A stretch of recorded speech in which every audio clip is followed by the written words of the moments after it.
So now let's start the class 3. Let's learn Chinese from the Heart Sutra again. So at the beginning of every class, we just give everyone a glimpse of what the contents will be, right?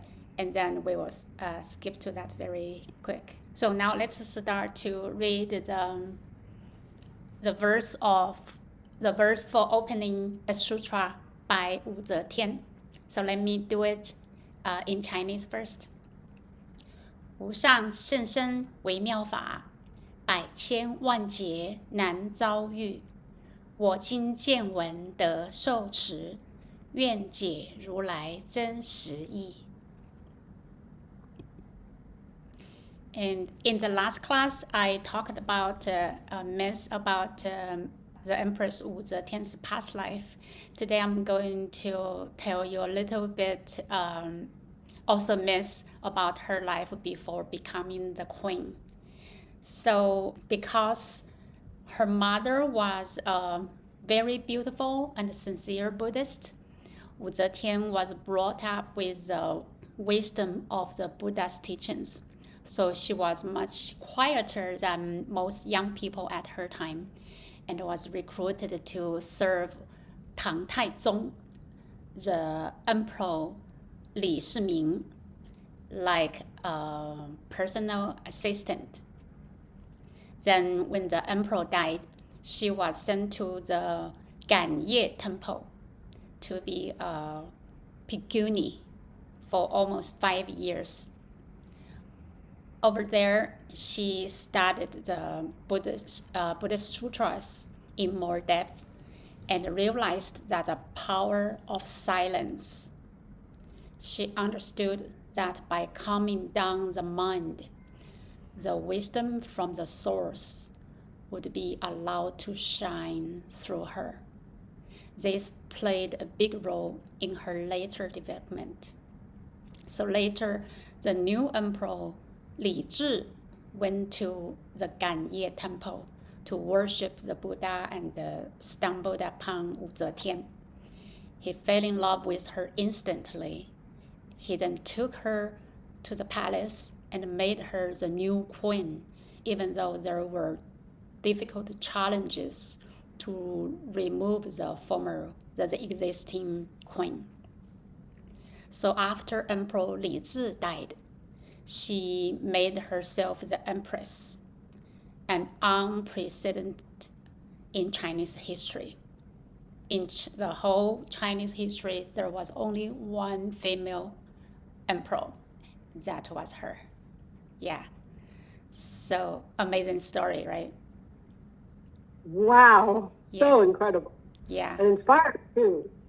Yes. And also because when she was studying those sutras, she read a sutra called 大云经. I don't know the better translation of this sutra's name. 大云means big cloud. 大云经, big cloud sutra. And in that sutra, it mentioned a girl was going to be made the empress of the Eastern Sina kingdom, right? And she believed that was her. This was also reminds me of the law of attraction, right? Because if you believe that is you and envision it, how you are going to be the empress, how you are going to do as the empress, right? And if you believe and envision and work on your belief, and you will make it true. And in her case, it's Really true. Yeah, there is no bigger dream than that, right? And there was a queen already, right? But I mean, she went through a great deal of challenges, but she made it, and she made the most thriving dynasty in Chinese history, right? And because her direction was towards and not only towards wisdom for herself, she led the whole country to believe in Buddhism. Before her, it was Taoism. Taoism was thought to be the religion of the nation, and she made Buddhism the religion of the country. But she did not deny the other or depreciate the other religions. She just in favor of the Buddha's teaching because she knew it better, right? Wow, Yeah. that is such an amazing story. I think a lot of Westerners wouldn't know it. Right. Yeah, very interesting, and also because her knowledge of, especially during those ancient time, very few women could read, right? And she got a chance to learn to read the sutras from very young, from her mother, and then she got into it. But also because her past lives, she buried the seeds to be to have the access to the Buddha's teaching, right? As the Buddha mentioned that a person has to be very kind, to do many kind deeds in their lives to be able to have the chance to learn the sutra. Most people in their many lives, they don't have the chance to have access to the sutra. There is nothing in the world. There is nothing. And I have read many, and I'm not putting anything down. I have respect for every teacher I've been honored to have. But there is nothing so precious, nothing so wonderful. And a moment of enlightenment, as the Buddha says, a moment of enlightenment is worth a lifetime of getting having your dreams come true, because you're really able to be free whenever you have enlightenment. And the Heart Sutra, what we're learning now, is the most powerful expression of it. It's so incredible. It's just so precious to even hear a word of the Heart Sutra in 1,000 kalpas is an honor and a privilege. Yeah. Yeah, very fortunate too. Yeah, I read when I was young, but I did not really understand it because it's like totally opposite of what I was experiencing in life, right? But now I got it, so I'm interested in this topic a lot, learning every day about it, and also I wish to pass this teaching of wisdom to people who are interested. Thank you again so much for your teaching. We're learning together. It's amazing. Yeah, I'm learning. I'm teaching the words. I cannot say I can teach you the Dharma, but we are learning together. Yes, I teach you the words so you can learn by yourself and learn from yourself. Yeah, from our within. Yeah.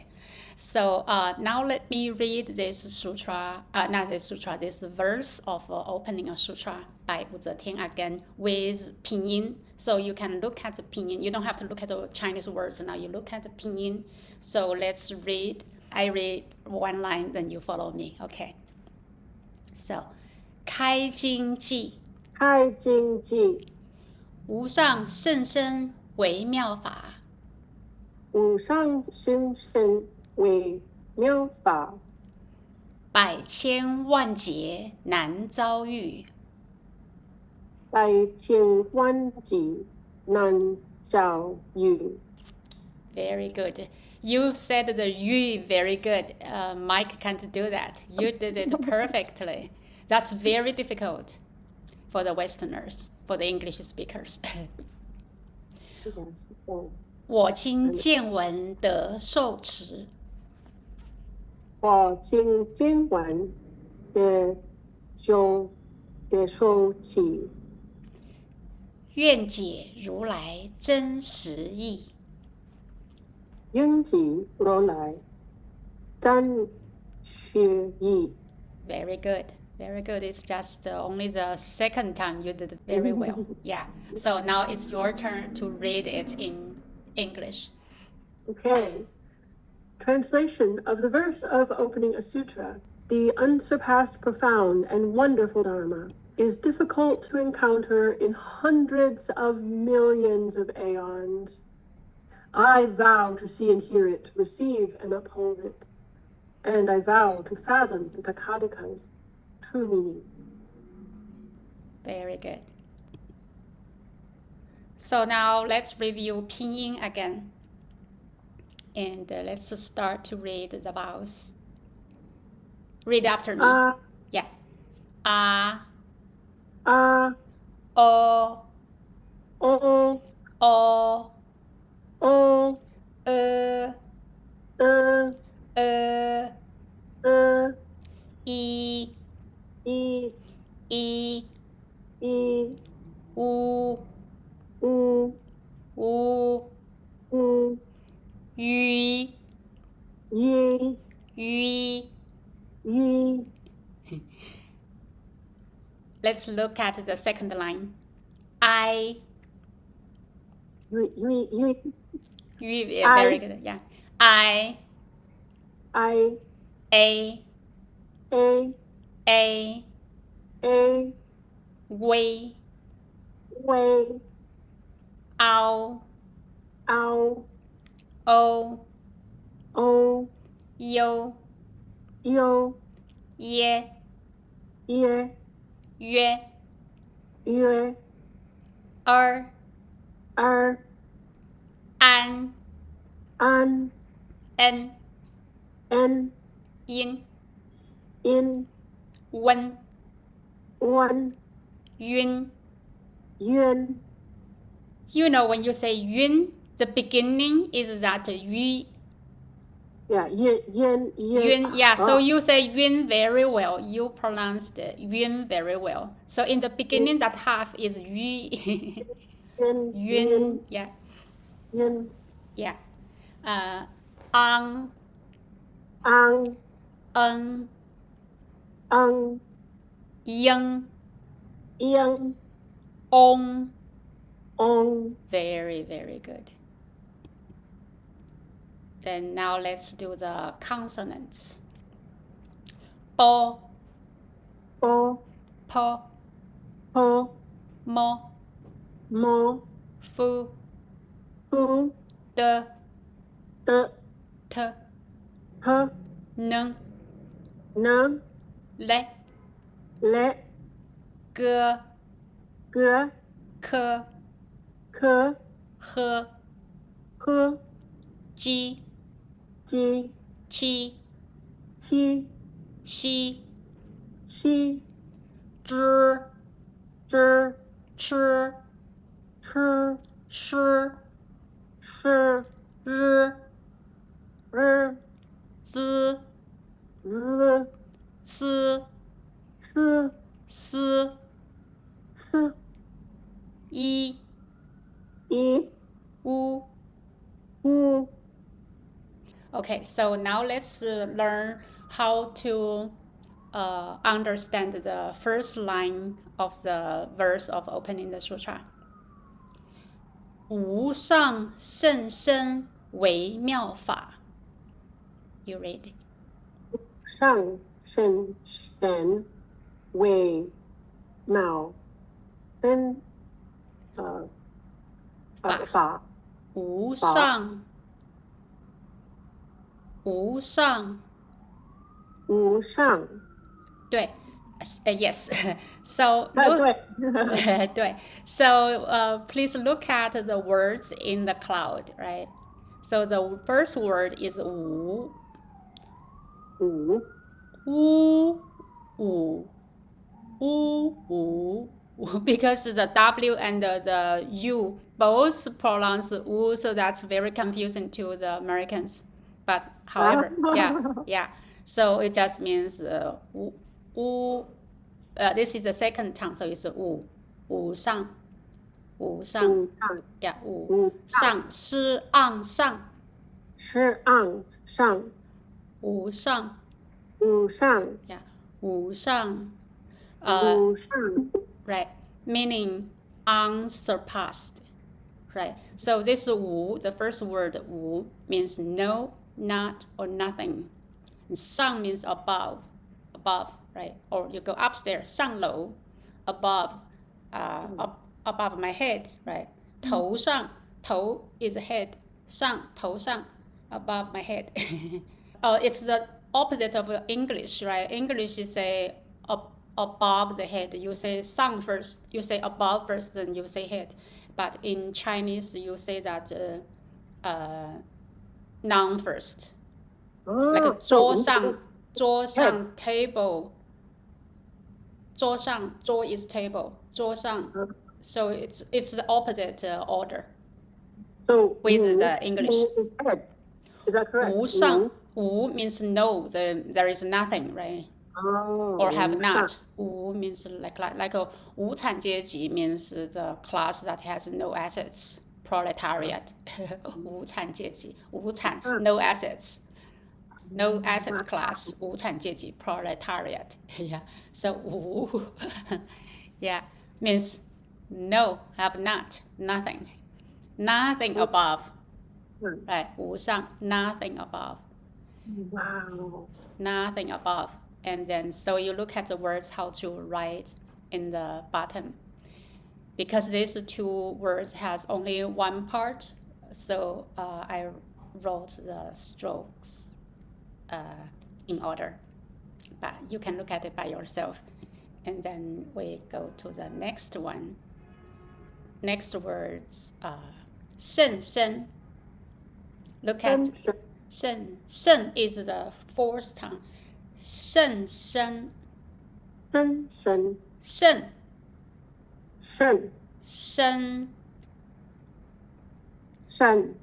So the first word is the fourth tongue. 甚 right. Right. 甚 and the second word is the first flat. 深 it's a mid-tone. 深 flat is the first tone. The first tone. 深 is very flat. 深 So 深 right. So you read the words 甚深 right. 甚 you say 甚深 right. 深深 Right. Meaning beyond the profound. So 甚 means beyond, means like a very, very, very. And 深 means profound, deep, right? 甚深 beyond the profound. 深深 Right. 甚深 Wow. Yes. So 深深 beyond the profound. So above all, beyond the profound. Right. Because my writing uses the computer, it can't be good looking, so I just wrote this, with the computer. It's not good looking. But please follow the experts' words. That's more beautiful than my writing. Oh, I think it's beautiful. It's a beautiful design. Very, very well done. 深深 Right.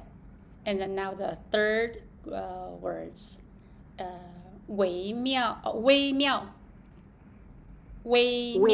yeah. 微妙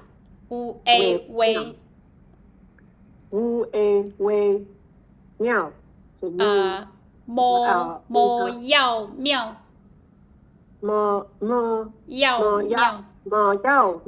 Right. E and the ao put together is 要 and 莫要妙 or 莫要妙 right. 莫要妙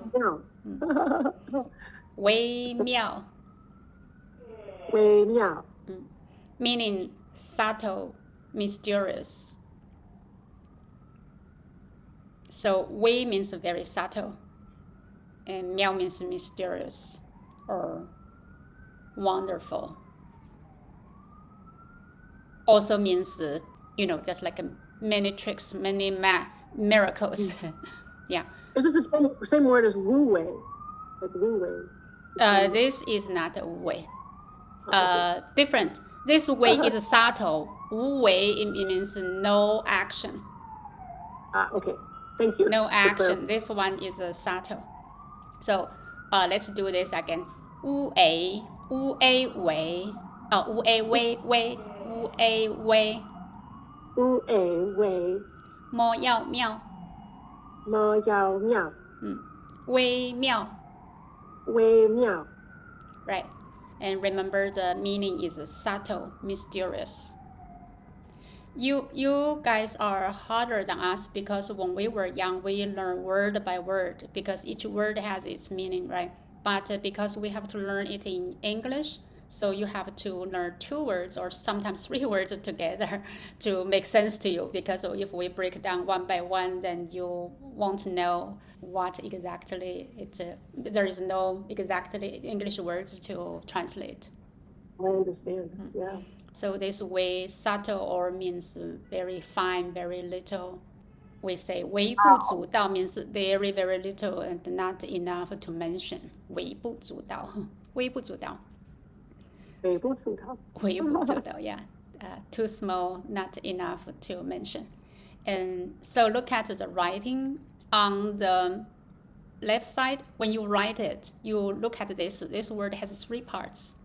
So on the left side, this means two person. So one person, you look at the bottom is a person, 人 is a person, 人, and then there is another stroke on top means you have two 人. So it's called a 双人旁. It's a double 人, two people. In the middle, on the top is a mountain. And between the mountain and the G is just a stroke. And then you have the right part. We call this 访文. It just means like a culture or words or literature. But you, at this moment, you do not have to remember what it means because it's too complicated. So you just follow the order, just finish one part each time because this word is difficult to write.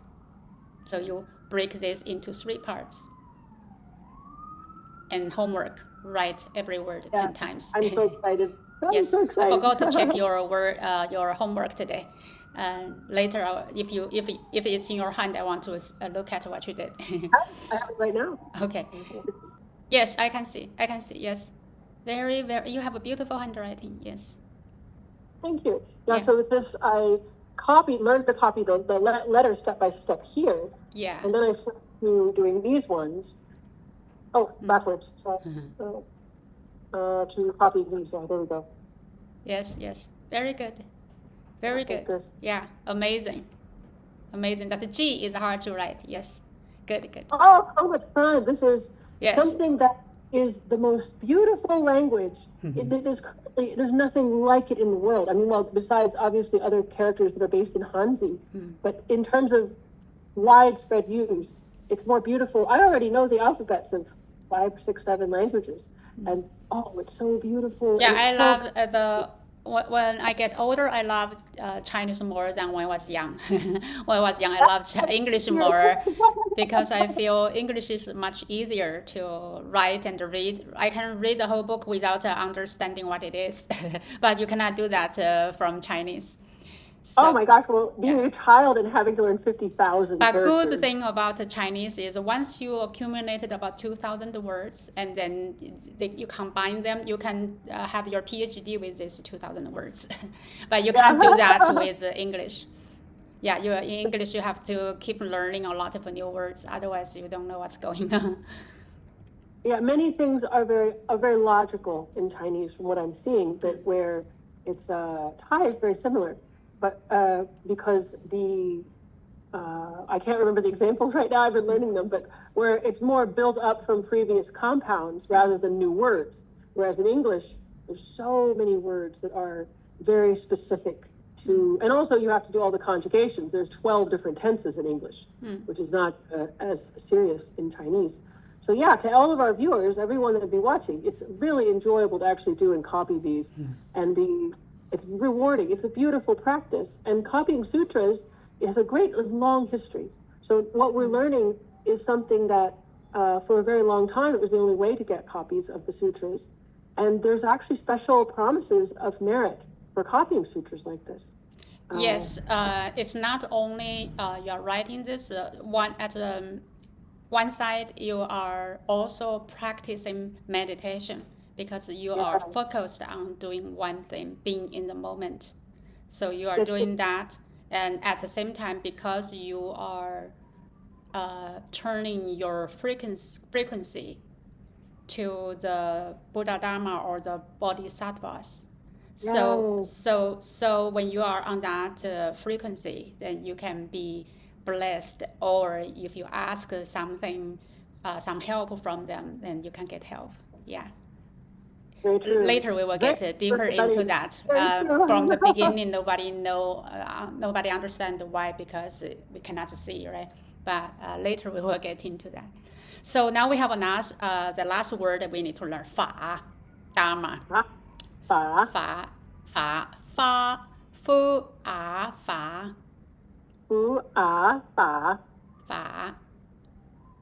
法 meaning Dharma or method. 法 Right. And then this word also has two parts. On the left side means that's 3 drops of water on the left side. On the right side is a word 去 means go. I don't know why 3 drops of water and let it go means Dharma, means method. So maybe means if you have any problems, you can use water to wash it away. So it's a solution. Interesting, Yeah. right? Yeah. I don't know if this word fa is specific to like the triple gem. That's what I think of, the triple gem, the Dhamma, the Buddha, and the Sangha. Yeah, but maybe it doesn't mean that. I don't know. I don't know. Anyway, it just means a method, right? Yeah.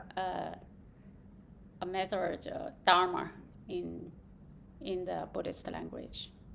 And then now let's practice the tone again with the vowels an, An. an, An. an, An. an. An. You pronounce the first one, an, that's flat. So, Yeah, an. right. So the second is an. An. I would say An.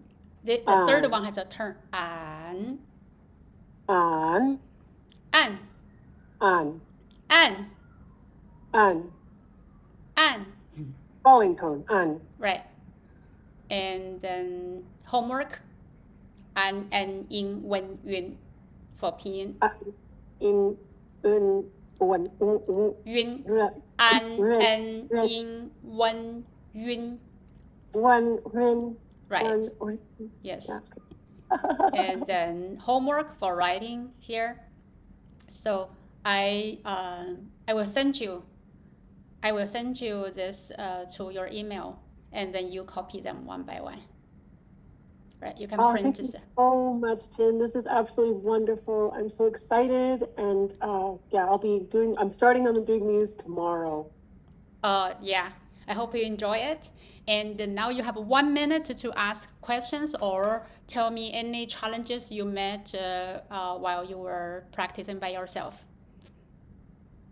Gosh, well, I found it very enjoyable. I loved it. Found it very meditative. Like you said, it being meditative. I feel like it's not like English. Sitting and copying a sutra in English wouldn't be nearly as peaceful. Maybe calligraphy would be. But there's an aspect of fineness and art to it. It's not there.